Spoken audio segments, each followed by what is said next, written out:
Qadrli ko'zlar, ushbu kitob nomini o'qir ekanman, romandagi voqealar beixtiyor qalbimni parchalaydi. O'zbek yozuvchisi Xudoyberdi To'xtaboyev qalamiga mansub roman ilk bora 1988-yil Toshkent shahrida Yosh gvardiya nashriyotida chop etilgan. 1991-yil Kamalak nashriyotida qayta chop etilgan. Romanda mol dunyoga berilgan ota-ona va ularning farzandlarining fojiaviy qismati haqida so'z yuritiladi. Roman 3 qismdan iborat bo'lib, jinoyat, jazo, oqibat. Ba'zan oyijonim va dadajonim bizdan yashirincha derazaning pardasini tushirib olib, pul sanayotganliklarini ko'rsam to'lqinlanib ketardim. Daromadimiz dadamning aytishicha 10 ming so'mdan oshardi. Ilhomning dadasi avtobus haydaydi, 180 ming so'm ham ola olmaydi. Romanda asosiy qahramon Zafar nomidan so'zlab beradi.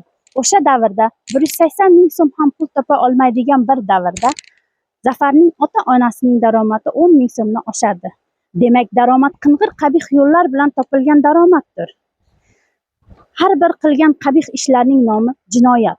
Jinoyat yo'liga qadam qo'yar ekansiz, uning jazosini bir kun kelib albatta olasiz. Uning oqibatini o'ylamagan inson tubanlik botqog'iga botib boraveradi.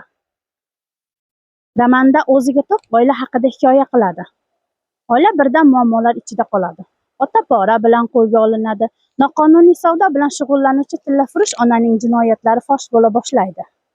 Natijada Zafar va uning nogiron akasi Akbar otadan, onadan, oilaviy do'stlardan, mol dunyodan, huzur halovatdan ayrilishadi. Bu bolalarga qattiq zarba bo'ladi. Natijada Akbar o'zini yoqib yuboradi. Romanda asosiy qahramonlar: Zafar boy oilaning farzandi. Akbar Zafarning nogiron akasi. Nigora Akbar va Zafarning singlisi. Ataul Isayevich Zafarning ustozi. Qimmatxon Karimova Zafarning aka-ukalarining oyisi. Kasbi hojatbarolik.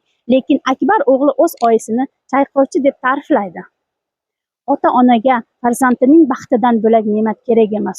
Xuddi shuningdek farzandga ham ota-ona yonida bo'lgisi, baxtini ular bilan birga baham ko'rgisi keladi. Ota-ona diydori, ota-ona mehri ular uchun har narsadan aziz biladilar. Qimmatli kitobxonim, sevimli adibimiz Xudoyberdi To'xtaboyev siz aziz kitobsevar do'stlarimiz uchun taqdim etilayotgan mazkur kitobdan ana shu mavzu qalamga olingan. Asarning yozilganiga oradan ancha fursat o'tgan bo'lishiga qaramay, u badiiy qiymatini hamon yo'qotmagan. Aksincha, har bir kitobxon ushbu asarni har gal qo'lga olgach, mehr va iztirob ila oladi.